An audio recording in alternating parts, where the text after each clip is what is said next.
It it's a little silly, but they don't bend. We spent a while on this yesterday. This part bends, like that's as far as you're gonna get. So.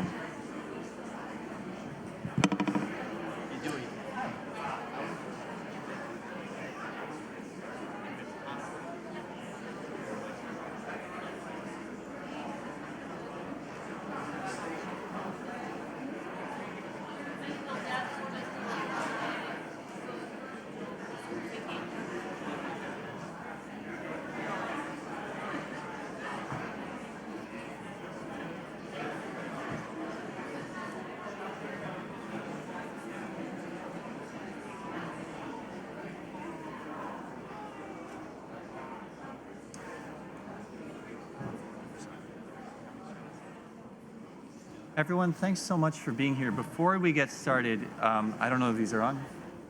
Okay. Thanks so much for being here. Before we get started, a quick reminder to any journalists in the room, if you are not already receiving media advisories from the U.S. delegation, you can visit state.gov, state.gov/COP29, or email climatecomms@state.gov to sign up. Thanks so much. Thanks for being here.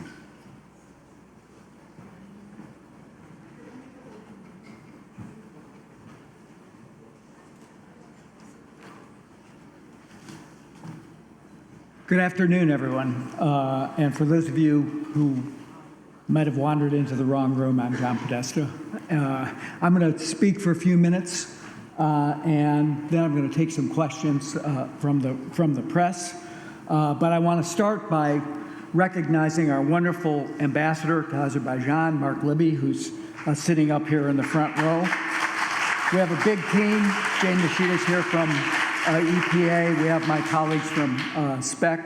And I want to also acknowledge the hard work and the professionalism of the Azerbaijan COP team led by Minister Babiev as COP29 comes to order. So I want to address tonight a topic that is on everyone's mind, the U.S. election. For those of us dedicated to climate action, last week's outcome in the United States is obviously bitterly disappointing, particularly because of the unprecedented resources and ambition President Biden and Vice President Harris brought to the climate fight. Starting with our bold 2030 NDC to cut emissions by 50 to 52% below 2005 levels, by rejoining Paris, by making the largest investment in climate and clean energy in history through the Inflation Reduction Act and the bipartisan infrastructure law.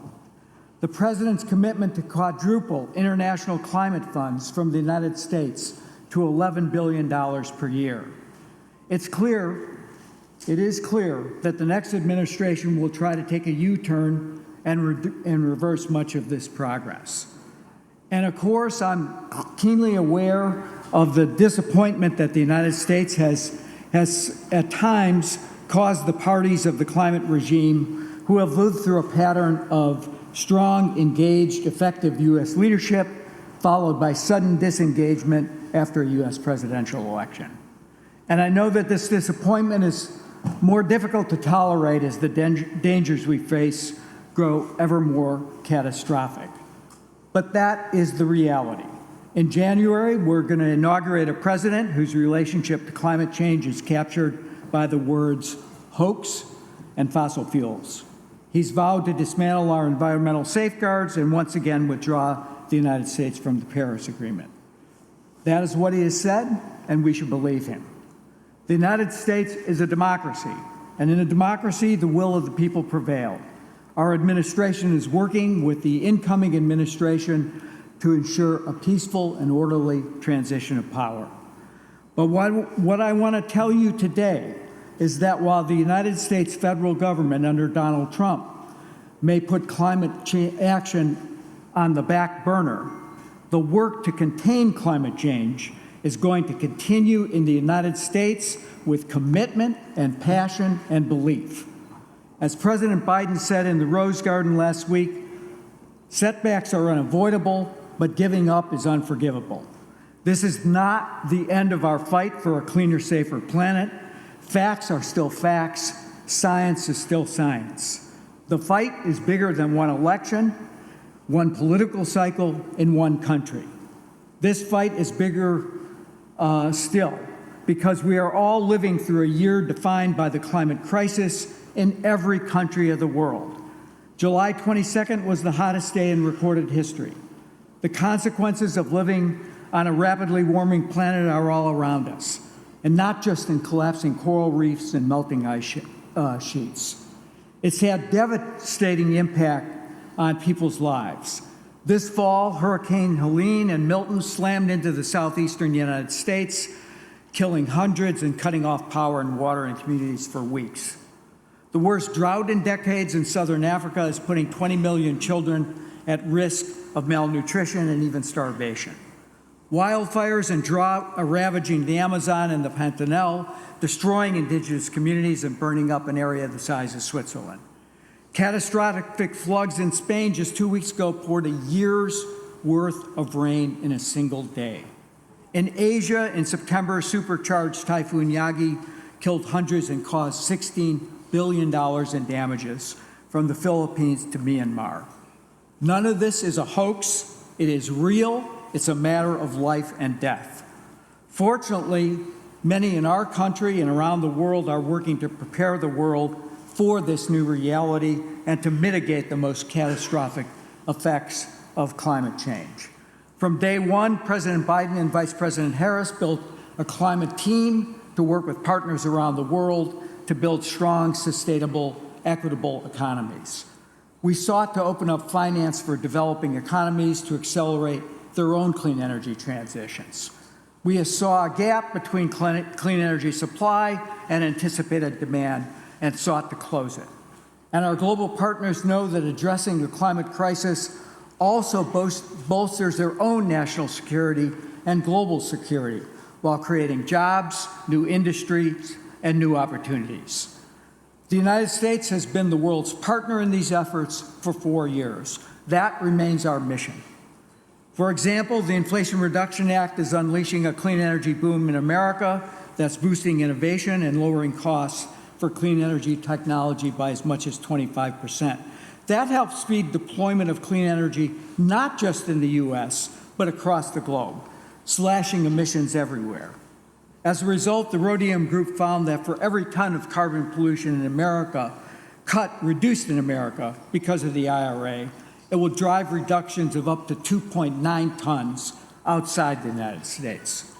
The historic investments under President Biden and Vice President Harris have crucially been government-enabled but private sector-led. In total, just since the president took office, American companies have announced more than $450 billion in new clean energy investments. Here at COP29 and moving forward, the private sector must continue to lead, to make new and bigger investments in clean energy technologies, to continue to innovate and build a net zero economy. And we will continue to need subnational actors in the US and globally to lead the way. In the wake of COP22 in Marrakesh and President Trump's decision in 2017 to pull the United States out of the Paris Agreement, the We Are Still In movement was born in the United States.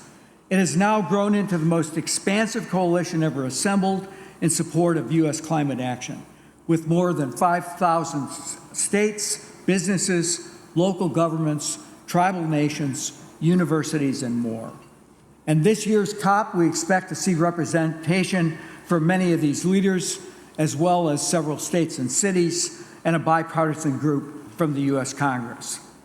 Because support for clean energy has become bipartisan in the United States.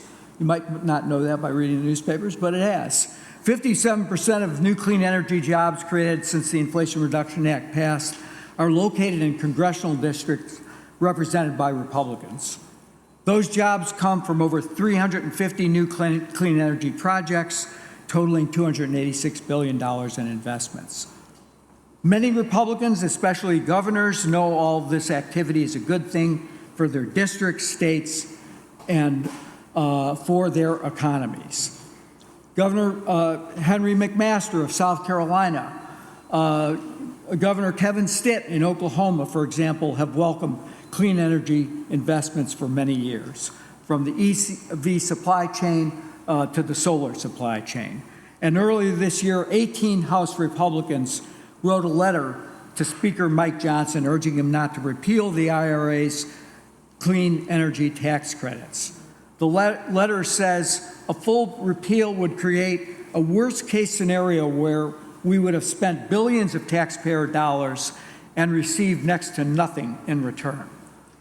It's precisely because the IRA has staying power that I'm confident that the United States will continue to reduce emissions, benefiting our own country and benefiting the world. The economics of clean energy transition have simply taken over. New power generation is going to be clean. The desire to build out next generation nuclear is still there. Farmers and ranchers are reducing emissions and raising their incomes through more efficient and biologic fertilizers, biodigesters, and feed additives. The hyperscalers are still committed to powering the future with clean energy, including safe, reliable nuclear energy. The auto companies are still investing in electrification and hybridization. All those trends are not going to be reversed. Are we facing new headwinds? Absolutely. But will we revert back to the energy system of the 1950s? No way. And we have only one administration at a time. Until late January, President Biden and Vice President Harris will still be in the White House. So we're here at COP29 to continue to work together with our global partners and other parties. The COP is a critical opportunity to cement our progress and keep 1.5 degrees alive, to accelerate progress on reducing all greenhouse gases, and perhaps most notably, to strengthen global cooperation on adaptation and climate finance. We are here to work, and we are committed to a successful outcome at COP29. We can and will make real progress on the backs of our climate-committed states and cities, our innovators, our companies, and our citizens, especially young people who understand more than most that climate change poses an existential threat that we cannot afford to ignore. Failure or apathy is simply not an option. Today is a day across much of the world that we remember those who were willing to pay the ultimate price to build a more peaceful world. In the United States, it's Veterans Day, a day to honor all those who answered our country's highest call to service, to whom we owe not just our eternal gratitude, but truly our freedom.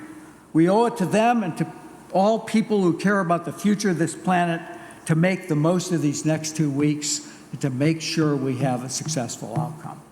With that, I'm going to take some questions from the press. And I've got an order to start with. I'm going to start with Sarah Schoenhardt from ED News.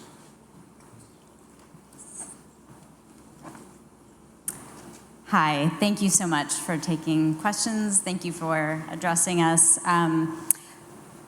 The U.S. role is arguably diminished at COP this year because of the election. I'm curious, what do you see as the main goal for the U.S. at this COP, and how do you plan to achieve that? Look, we've been working very hard with the COP presidency and with our colleagues across the world on a range of issues. Tomorrow, we're, for example, co-hosting with China and Azerbaijan a summit on methane and other non-CO2 gases to reduce what is sometimes not as much attention paid to, but fully causes half of global warming. So we will continue to encourage people to work diligently to come up with a new funding formula through the new cumulative quantified goal. I was here at the pre-COP just a couple of weeks ago. We're continuing those discussions. It needs to be realistic, but we think we can get that done here. We're making progress on finally finishing Article 6 And we're working, I think, on important outcomes that build on the success in the Dubai Consensus, particularly in the area of energy deployment, tripling renewables. That's going to take more effort, including building out battery storage, building out grids, and the outcome document of this COP hopefully will point the world in the right direction on that. So there's still plenty of work to do. Our team is here to make sure that work gets done. Justin Rowlett from BBC. Oh, yeah, of course, the mic. Thank you, Mr. Podesta. Mr. Podesta, is there an opening for China to take leadership on the climate issue? Well, look, China is now 30% of global emissions. They're the largest emitter in the world, they have an obligation. As you know, we've been engaged with them over a long period of time. In my case, that goes back to dialogues that I had with senior levels of the Chinese government in advance of 2014, when President Obama and President Xi announced jointly their nationally determined commitments and gave life to, and I think helped really propel action that led to the Paris Agreement. But as the world's largest emitter, they have an obligation to take account of what occurred in Dubai, to come forward with a 1.5 aligned, all greenhouse gas, economy-wide NDC. And I'm sure they're sending a senior level delegation here. I mentioned the joint summit we're hosting tomorrow on methane. We've been engaged with them on reducing other non-CO2 gases, including industrial nitrous oxide. But it is incumbent, if we're going to keep 1.5 within reach, that they come forward with real reductions against what we believe is an economy that's really already peaked emissions. Whether it's this year, next year, or last year, they're in the mid-2020s, they're peaking. They've already hit their 2030 target for deployment of renewables, which they pledged in 2015, 6 years ahead of schedule. So I think they can be more ambitious, and I think it will send a powerful signal to the world if when they issued their NDC in next year, it is, as I said, 1.5 aligned and shows real reductions from their peak. So they have an important role to play, and I hope that they play it.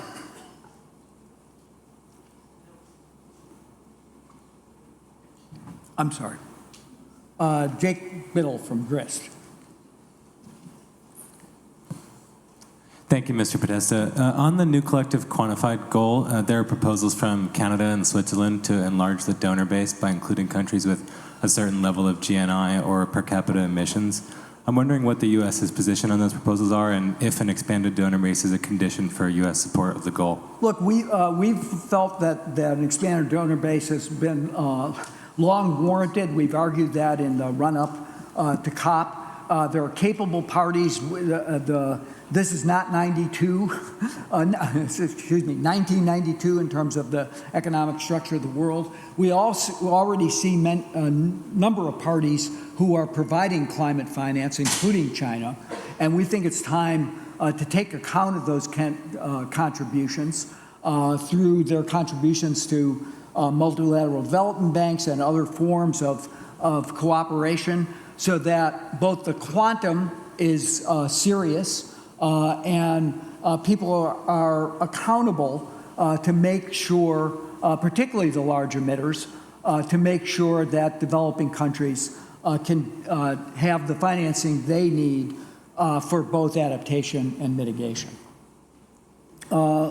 Laman Zainalova from Trend. Good to see you again.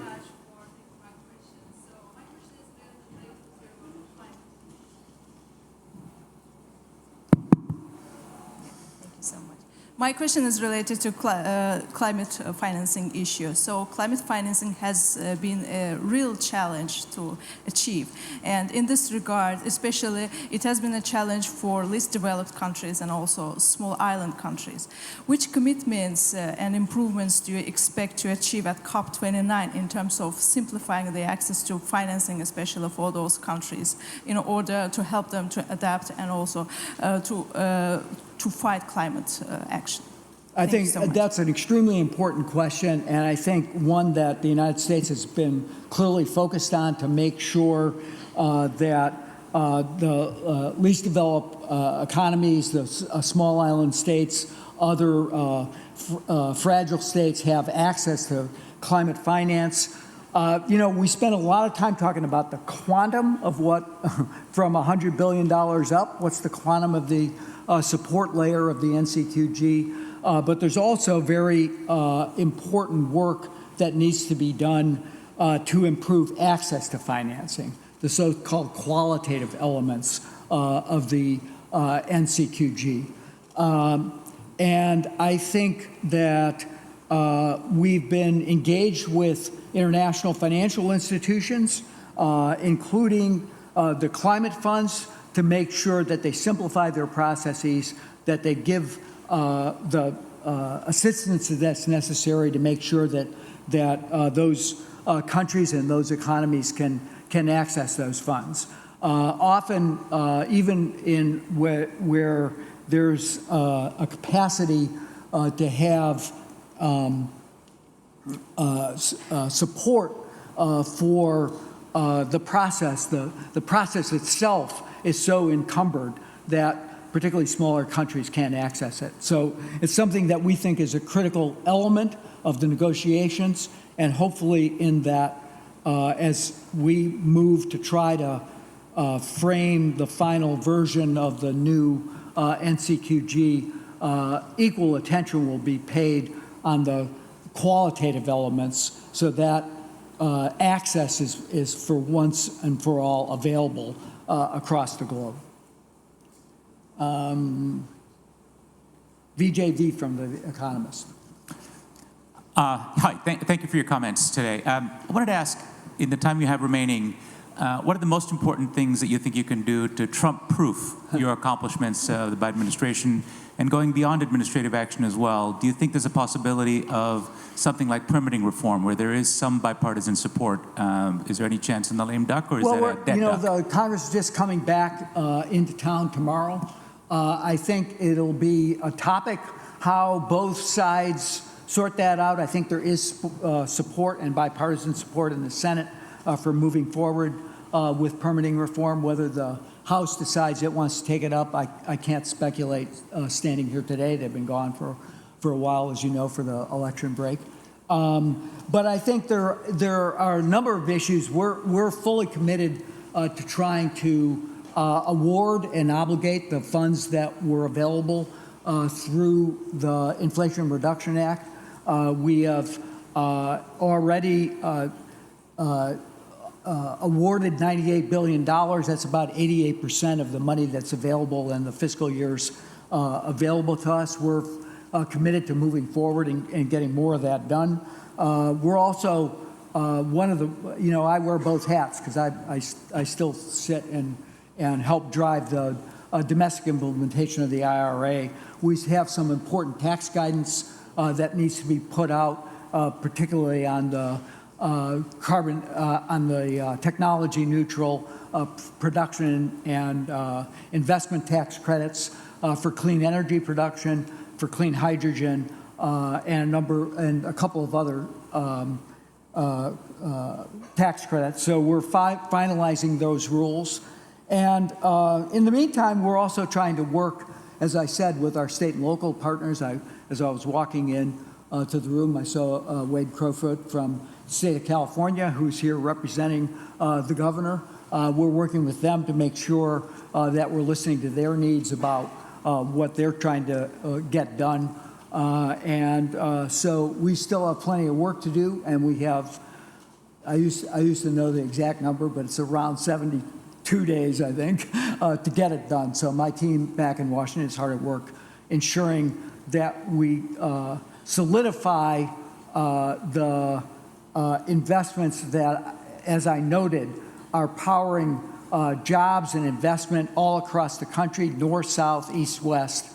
And we think that is likely to be one of the best protections for the economic incentives that were included in the Inflation Reduction Act. But as I said, I think if you look at this from the private sector's perspective, what are they investing in? Where are they going? Power, transportation, even on the industrial side, where as a result of grants that we've been able to make under the bipartisan infrastructure law, there's a serious level of innovation going on to make green steel, to make great green cement. I don't think that's any of that is reversible. Can it be slowed down? Maybe, but the direction is clear. Companies are moving in that direction, and I think they have a lot of support from states, from cities, from other subnational actors to keep going. John, we have time for just one more question. I think it's from Valerie. Okay, Valerie. Hi. Over here. Thanks. Sure. It's okay. Thanks so much. I just wanted to ask, tomorrow there's a focus on methane. The U.S. has been a leader on global methane action, but without the U.S. at the helm and with companies kind of stepping back with some of their decarbonization goals, where's the accountability going to be? I know there's going to be satellite data coming in, but then where is the accountability for those emissions? Look, I think when we convene tomorrow, you'll see a number of new commitments are coming forward from countries to reduce, particularly methane from the oil and gas sector. We've put in place strong rules to do that, and we will fight to make sure that those rules stay in place to reduce, particularly to reduce methane from the oil and gas sector in the U.S. I think that we're also seeing a lot of interest in trying to work with the United States and with others to reduce waste methane from both landfills and from wastewater. And so I think that is a place where we can move forward together. And as I noted, I think I was in Beijing in early September, and Liu Jiamin, the special envoy for China, was in Washington in the spring. I think our dialogue and technical discussions on reducing all non-CO2 gases has been particularly productive, so that we understand each other's strategies and where really emissions can be reduced at a very low cost per ton of CO2 equivalent. So I feel good about that. I think you'll see, as I said, tomorrow, the World Bank stood up as a result of catalysts from the United States, a fund to help countries particularly decarbonize in their fuel production sectors. So that work is going on across the globe, and I expect that in the United States it'll continue. Most of the companies, most of the large majors have pledged to reduce their emissions. The public will have to hold them to account. We're just in the throes of finalization of our rules on the setting up the system to charge fees to oil and gas producers for excessive methane production. That was a feature of the Inflation Reduction Act. So that's a place where I think we continue to make progress, and we have strong global partnership from Central Asia. I think you'll hear some words from Azerbaijan on this coming tomorrow. So I won't preview that, but except to dangle it. Thanks, Valerie.